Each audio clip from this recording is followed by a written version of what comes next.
vàជំរាបសួរដល់ជាសួស្តីទៅកាន់បងប្អូនយើងទាំងអស់គ្នាបាទនេះគឺជាវីដេអូទី2ដែលតពីវីដេអូមុនហើយយើងទៅយកឃុំហើយវាយកដោហើយវីដេអូទី2នេះ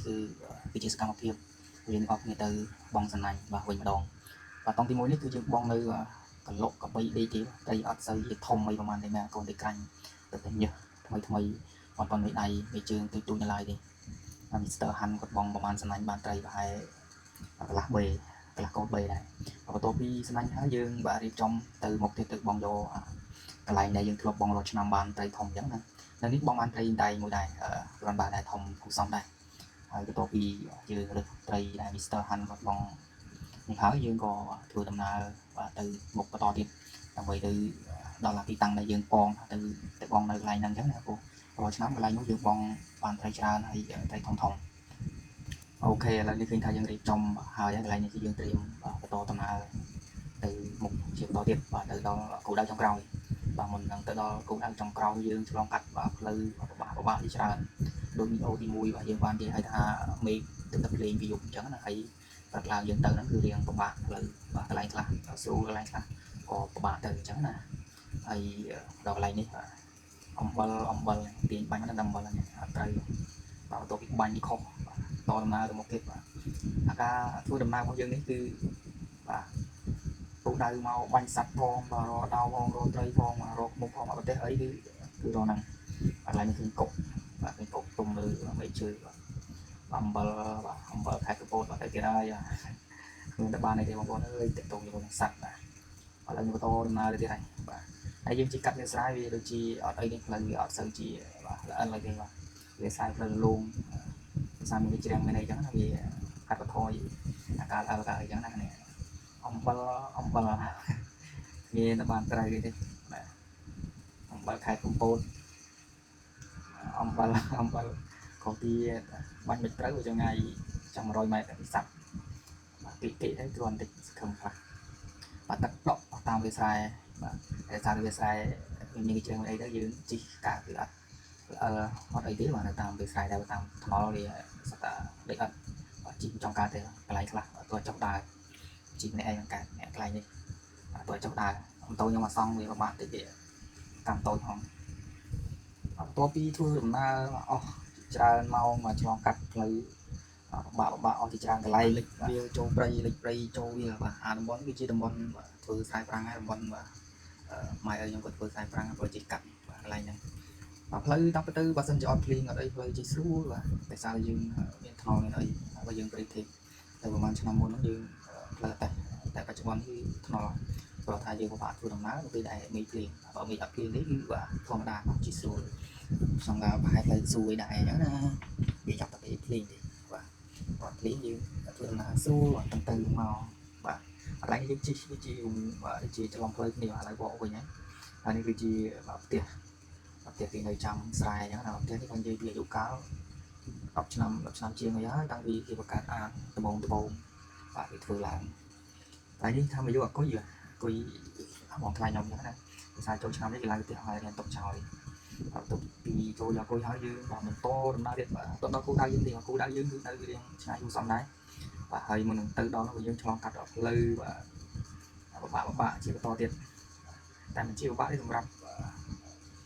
ដូចខ្ញុំវិញមានណាផ្លូវពិបាកជាងនេះឆ្ងាយយើងទៅទេហើយសម្រាប់អ្នកចូលចិត្តដើរលេងអោបរ៉ូតហើយផ្លូវនេះ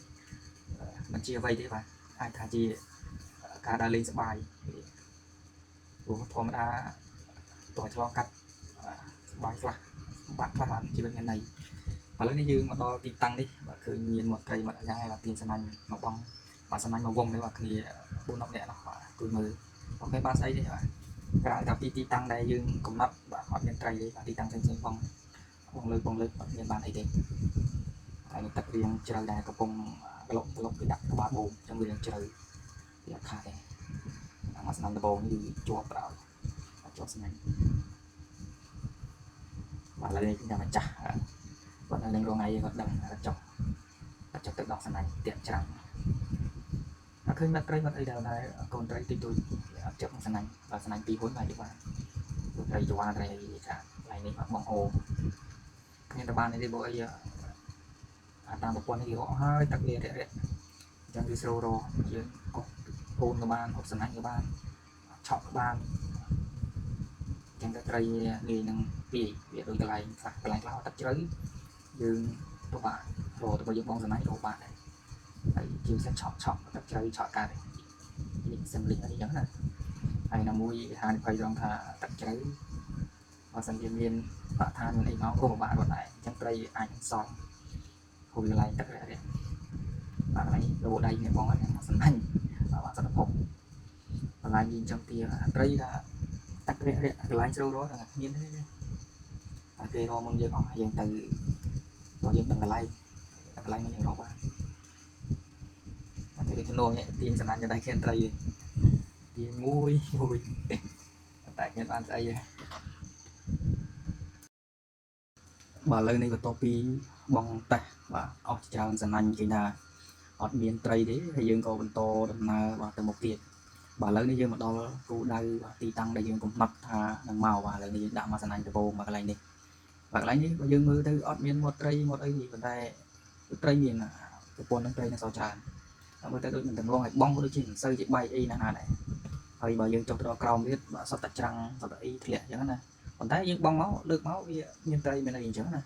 ប៉ុន្តែស្ដាយពេលយើងថតពេលយើងបងចប់ទៅយើងអាចបានថតអាចហើយយើងបងបានត្រីបាទត្រីច្រើនណាស់នៅក្នុងអាកន្លែងនេះបាទត្រីឆ្លាំងមកប្រព័ន្ធពូនដៃហើយត្រីរស់ត្រីអីនៅច្រើនដែរទឹកជ្រៅដូចខ្ញុំថាយ៉ាងកន្លែងខ្លះលិចក្បាលកន្លែងខ្លះបាទត្រឹមចង់ដង្ហើមត្រឹមចង្កេះបាទវាច្រើនគឺ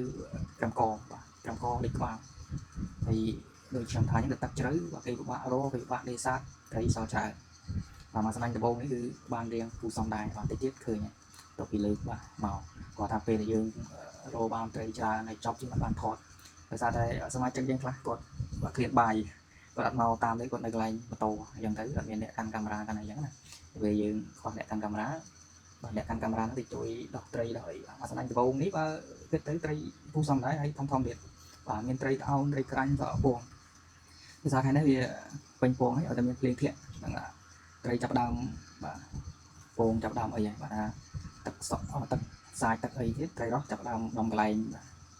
ពងញាស់ជាកូនជាអីបាទសំណាញ់ដំបូងនេះបាទសំណាញ់ទី2នោះបានត្រីឆ្លាំងត្រីរស់ត្រីអីអូនិយាយទៅបន្លែងខ្ញុំថាត្រីនៅច្រើនបន្លែយើងទឹកបងបាទក៏ពិតទៅបងយូរយកត្រីច្រើនដែរតែក្មេងៗទៅតាមនឹងគ្លៀនបាយផងទៅបញ្ញាប់បងលើកបាទបានត្រីបែកខ្លះ3ដែរតែស្ដាយឲ្យបានថតអសកម្មភាពចុងក្រោយ